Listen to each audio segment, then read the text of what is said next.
सृष्टि सलाह का पुरुष भाग 57। सुभद्रा माता के विजय नामक पुत्र द्वितीय बलदेव होंगे, उनकी आयु 75 लाख वर्ष की होगी। सुप्रभा माता के भद्रा नामक पुत्र तृतीय बलदेव होंगे, उनकी आयु 63 लाख वर्ष की होगी।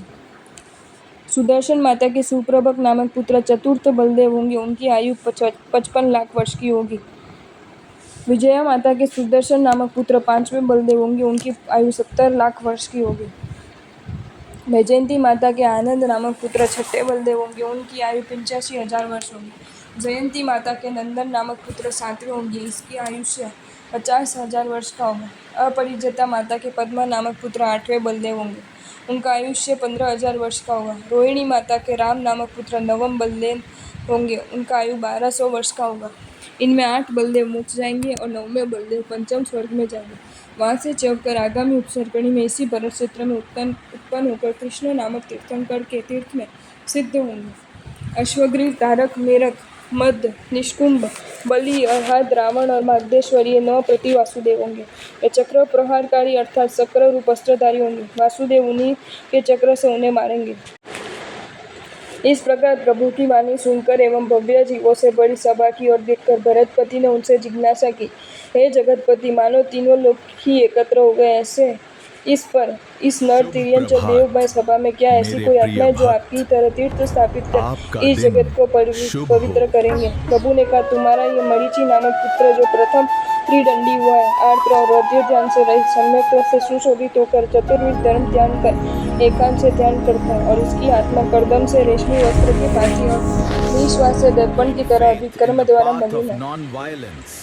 स्वच्छ होने वाले वस्त्र की तरह एवं अग्निताप से तप उत्तम स्वर्ण की तरह शुक्ल ध्यान रूपी अग्नि के संयोग से क्रमश वो शुद्ध हो जाएगा। पहले यह इस भरत क्षेत्र के पोतनपुर नामक नगर में त्रिपुष्ट नाम का प्रथम वसुदेव होगा। बाद में अनुक्रम से वहां विदेह में धनंजय और धारिणी का पुत्र होकर प्रिय मित्र नामक चक्रवर्ती होगा। तत्पश्चात दीर्घकाल तक संसार भ्रमण कर इसी भरत क्षेत्र में महावीर नामक 24वां तीर्थंकर होगा।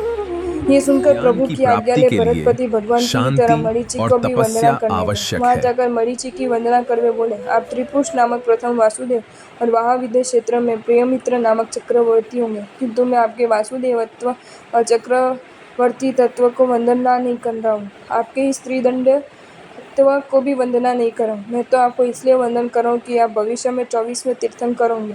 ऐसा कहकर 3 प्रदक्षिणा दे मस्तक पर अंजलि बंद हाथ रखकर भरतेश्वर ने मरीचि की वंदना की। फिर जगतपति को पुनः वंदन कर सर्पराज जैसे भोगवती की लौट जाते वे भी अयोध्या लौट गए। भरतेश्वर के जाने के पश्चात मरीचि 3 बार ताली बजाकर आनंद के अधिक्य से इस प्रकार बोलने लगा, ओह, मैं वासुदेव में पहला वासुदेव बनूंगा, विदेह में चक्रवर्ती बनूंगा और भरत क्षेत्र में तीर्थंकर बनूंगा। मेरे समस्त मनोरथ पूर्ण। समस्त तीर्थंकरों में मेरे पितामह प्रथम है, चक्रवर्तियों में मेरे पिता प्रथम है और वासुदेवों में मैं प्रथम हूँ। अतः इससे मेरा कुल श्रेष्ठ कहा जाता है। हस्तियों में ऐसे ऐरावत श्रेष्ठ है, समस्त ग्रहों में जैसे सूर्य श्रेष्ठ है, समस्त ताराओं में जैसे चंद्र श्रेष्ठ है, उसी प्रकार सभी कुलों में एकमात्र मेरा ही कुल श्रेष्ठ है। मकड़े जिस प्रकार अपनी लार से तार निकाल कर जाल बुनते हैं और बाद में स्वयं ही उसमें पटक जाते, उसी प्रकार मरीचि ने भी स्वकुल का गढ़ कर नीच गोत्र का बंधन कर लिया। भगवान ऋषभ गणधारी सहित प्रव्रजन के बहाने पृथ्वी को पवित्र करने के लिए बहिर्गत गए। सो कौशल देश के अधिवासियों को पुत्रों की तरह धर्म कुशल कर मानो परिचित हो, ऐसे मगधवासियों को तप में प्रवीण कर सूर्य जैसे कमल कोश को विकसित करते, उसी प्रकार काशी देश के अधिवासी को प्रबोध देकर चंद्र जैसे समुद्र को आनंदित करता है, उसी प्रकार दशान देश को आनंदित कर मोह मूर्छितों को जैसे सावधान कर रहे हो, इस प्रकार छेदी देश को जागरूक कर बृहद बलिवर्ध की तरह मालव देश को धर्मधुरा को वहन कराकर, देवताओं की तरह गुर्जर देश को पाप रहित कर, वैद्य की तरह सौराष्ट्रीय देशवासियों को दक्ष कर महात्मा ऋषभदेव शत्रुंजय पर्वत पर आए। चांदी के शिखर से मानो मैत्तार्य पर्वत वहां आ गया, स्वर्ण शिखर से मेरू पर्वत,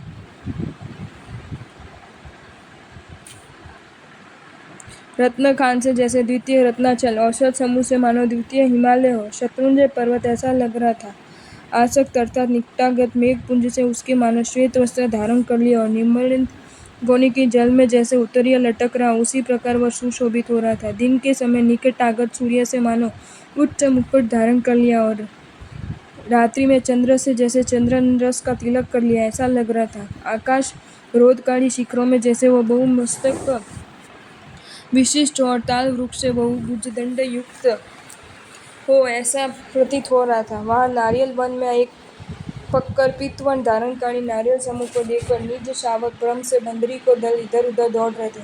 आम तोड़ने में रत सौराष्ट्र के रमणियों के गीतों का मृग कान खड़ा कर सुन रहे थे। ऊपरी भाग की भूमि उच्च शिलों के माने केतकी के सफेद बालाएं ऐसे केतकी के जिन वृक्षों से पूर्ण थी।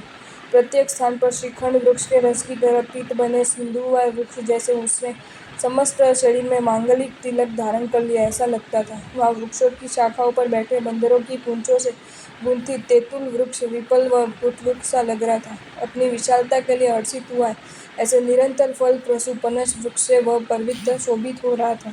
अमावस्या की रात्रि की तरह अंधकार की तरह श्लेष्मातक वृक्ष से मानो अंजनाचल की चुलिका ही वहां आ गई ऐसा लगता था। सुग्गे की चींचों की तरह लाल फल युक्त किंशुक वृक्ष से वह कुमकुम तिलक युक्त बृहद हस्ती सा लग रहा था। कई द्राक्षसा, कई खरजूसा आसव और कई ताल की मदिरा पान करने वाली बिल्व रमणियां आश्वासकों की मंडली रच रही थी। सूर्य की अस्खलित किरण रूपी वाणी से भी अभेद्य ऐसे ताम्बूल लता के मंडप से वह इस प्रकार लग रहा था मानो कवच धारण कर रखा हो। वहाँ हरी हरी दूरवदालों के स्वाद से आनंदित मृगयुक्त बृहद बृहद वृक्षों के तले बैठे रोमांचन कर रहे थे मानो अभिजात वैद्य मुनि ऐसे आम्रफल के स्वाद में जिनके नेत्र डूबे हुए ऐसे शुभ पक्षियों के द्वारा वह बहुत मनोहर लग रहा था।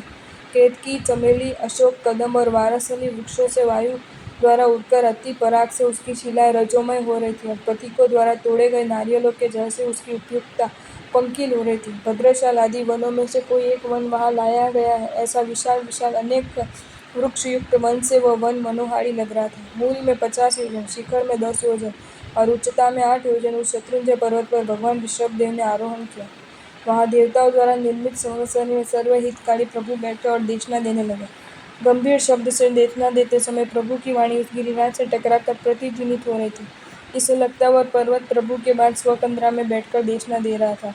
चातुर्मास के अंत में मेघ जैसे वर्षा से विराम पाते उसी प्रकार प्रथम प्रहर पूर्ण होने पर प्रभु ने देशना से विराम पाया एवं वहां से बैठकर मध्यम गढ़ में देवताओं द्वारा निर्मित देव छंद में जाकर बैठ गए।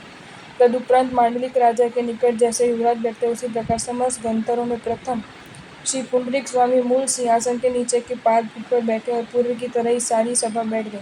फिर वे भगवान की तरह देशना देने लगे। प्रातः काल का पवन जैसे हिमरूप अमृत का सिंचन करते उसी प्रकार उन्होंने भी द्वितीय प्रहर शेष न होने तक देशना दी।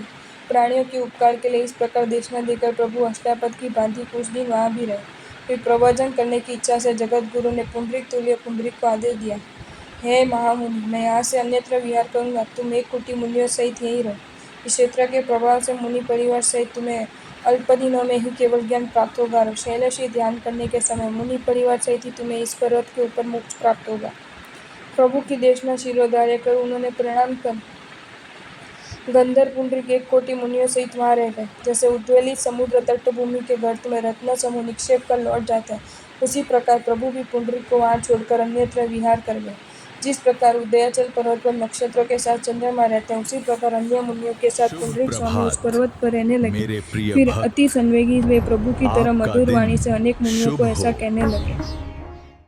आपको ये वीडियो अच्छा लगा हो तो इसे लाइक करें और शेयर करें और ऐसे ही नए नए वीडियोज देखने के लिए सब्सक्राइब करें हमारी channel Jain facts and stories को।